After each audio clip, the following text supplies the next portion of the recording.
hands of the number 1. We haven't seen that as of yet today. Tom Hessert III will be leading the field to the green flag. Right behind him, Mario Gosselin. Green flag in the air. I think quite possibly the first 4 cars did not come to pit road. I think the entire rest of the field did. Keep an eye on that 5 car of Bobby Gerhart. He will restart this race in the 5th position. I'm guessing it won't take long as he peeks to the outside when they get into turn number 1. It won't take long for Bobby Gerhart to decide this would be a good time for me to be out front. Yeah, and he's had his teammate Kyle Krisiloff right behind him as well. They made a little pit strategy early on about lap 12. They decided to come onto pit road. Came back to pit road on this caution flag, but I think probably only put fuel in the car. That's why he got out so far to the front. I think they were the lead cars off of pit road. Randy Kelly in that number 23 on the inside of Gerhart as they make their way through turns 3 and 4 and back out here onto the tri-oval. Mario Gosselin right now holds down the 2nd position. Dwayne Bryan, the 72 car, is running 3rd. And there we have Bobby Gerhart. Now Kyle Krisiloff, his teammate, looks to the inside. Little bump there from Kyle Krisiloff, moving Bobby Gerhart all the way to the outside of the racetrack. And here comes Justin Marks on the inside. I'm not sure that was in Bobby Gerhart's game plan with his teammate. No, it hardly ever is with your teammate. So Justin Marks has moved up into the 3rd spot, but again, they're all chasing Tom Hessert right now, Jim. And guys, he's never been at Daytona before. This kid ran USAC midgets. He's been in the Rolex 24, but never in a drafting situation like this. He's out front with Andy Belmont's number 1. The Mako Ford is the car that is not pitted. He remains in the lead, but he did not pit because Andy Belmont told me we can't go the rest of the way by lap 25. We're going to have to pit again, so let's stay out. That's why they didn't pit, nor did the other 3 cars right behind him. You know, that's the same car that Dominic Casola ran last year. That 1 car did not race here, then ran the rest of the schedule. Really had some great runs, especially towards the end of the season. And Tom Hessert has stepped in that car, doing a great job thus far. Right now, Tom Hessert III has a couple cars right behind him that are hungry to get up to the front. Kyle Krisiloff, one of those, who's right on his back bumper. Krisiloff made an aggressive move coming through the tri-oval, and it actually moved his teammate Bobby Gerhart out of the way.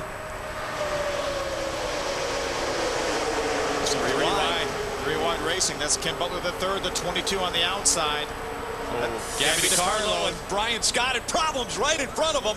We see the car turned around. That's a 7 of Kyle Krisiloff. He was running 2nd before he got spun around.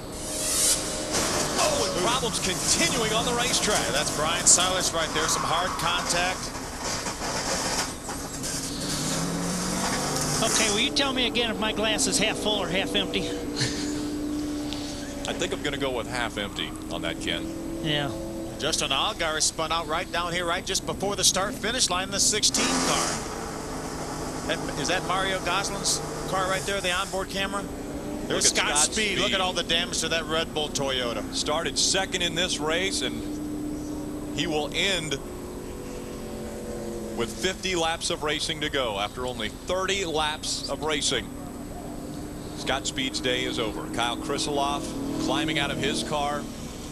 Now, we saw him sideways, and again, he was running 2nd. We're going to be taking another look and see if there was something that took place that got him turned around. Brian Silas also involved in this one. You see the number 11 coming off the wall under his own power, but so much damage to that car, he won't make it back out. Yeah, very, very difficult. Getting a report that the ARCA Remax officials are going to red flag this race to give them ample opportunity to clean up the racetrack. They're going to stop the field over there somewhere off to do a little damage to Justin Marks' rear of his car. Now, Justin Marks was running 3rd, and if Kyle Krisiloff didn't maybe get sideways or something, someone could have not been able to check up and got into the back. So just for a second, the 46 car of Matt Carter, who may have been running behind him, he had some damage to the right front corner. So more than likely that right front corner got into the Matt back. Carter's got into the left rear of the Justin Marks' car, the 65 car. Red flag is out. Again, that's Brian Scott's IWX number 75 that they're working on right now.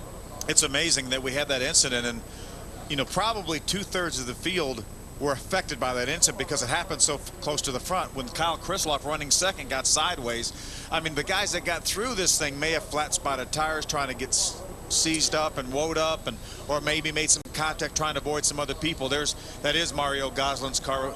Unfortunately for him, he had a great effort going. He was running up in the top 5. That's Mario right there walking around the right side of the car, around the front now. You know, you kind of get partial. I mean, I'm supposed to be up here watching everything, which I am, but I know that Bill Baird went into the turn running 24th, and he's 8th now. So somewhere there's 16 cars laid around there, just a little bit, right. You know, Ed. That had to check up and slow down and avoid what took place right in the front of this field. Again, Tom Hessert, the third, was leading this race, and right behind him was the 7 of Kyle Krisaloff. Now, 7 of Kyle Krisaloff was sideways when we saw him as he came into our camera angle.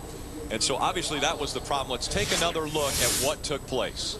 We saw Gabby DiCarlo getting a little bit loose here. He had the 75 of Brian Scott behind her, and then we saw the smoke up ahead of these guys, and then they all try to take some evasive action. Of 75 of Brian Scott turns around, he collects, looked like the 4-car Taylor Malsom. There's the 39, the 09, the 44 Frank Kimmel sliding through the infield. There's the 7. We see him checked up way back there, and we believe he had a lot to do with what took place behind him. Yeah, a lot of damage to Mario Gosselin's car. Here's another view. This is a little bit closer to the front. You saw just left of your screen was the 2 of Scott Speed. We know he got considerable damage in this incident.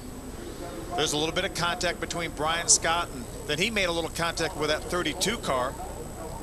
That's Dominic Casola. There's Taylor Malsom, got into the 75 of Brian Scott. Everyone checking up, not only because of what was going on with Brian Scott, but also the front of the field. And here's a good look at now the 7. Again, the 7 moves up the racetrack and then tries to come back down, but there wasn't room. It just comes back down, and Justin Marks had already committed to that part of the racetrack, and then he slid back up the racetrack, caught the 2 of Scott Speed. There's another view. Watch, he's going to come back down and try to get in that hole that's not there. Then you see Matt Carter runs in the back of the 65 of Justin Marks. Bobby Gerhardt does a great job. Michael Annette does a great job avoiding this, and everybody else, it seems like, is involved. Frank Kimmel, that white car spinning down through the middle of the racetrack. He spins in between 2 or 3 cars. Here comes Ricky Stenhouse right at his front end. Frank's going to slide out of the way of him. Just havoc all over the racetrack. Seems like we always talk about the big one when we talk about restrictor plate racing, and this one started at the front and at the middle almost simultaneously. Matt Carter did a real good job there. Yeah, he really did. Yeah. Even though he made contact with Justin Marks, it could have been a whole lot worse. And then you could see those guys get back in the throttle to get by before Kyle Krisaloff came back up the racetrack. See some hard hitting there. That's Mario Goslin in the 21 that we saw, and then you saw Scott Speed running along the top there. Another contact there, and a very big hit. That's pretty tough camera, by the way, too. Yeah, 72 of Dwayne Bryan was in that initially. There's the 30 of Terry Jones coming towards the back of Mario Goslin's car. Now here's Frank Kimmel. This is going to be an interesting ride. He sees the smoke. He's off the throttle. Car sliding in front of him. Brian Scott comes back up the racetrack. He avoids it, but does get tagged just a bit. I think Frank is going to have minimal damage, so he's going to, he was riding around to the tail end of this pack, and he's going to emerge with some good fortune for sure. There's Brian Silas right here, his onboard camera. He's right behind Patrick Sheltra. He's trying to get slowed down. Now car's cleaning off the bank. Ooh, there was the contact with Mario Goslin again. Emerged from the smoke, and then Mario Goslin was right there, unfortunately.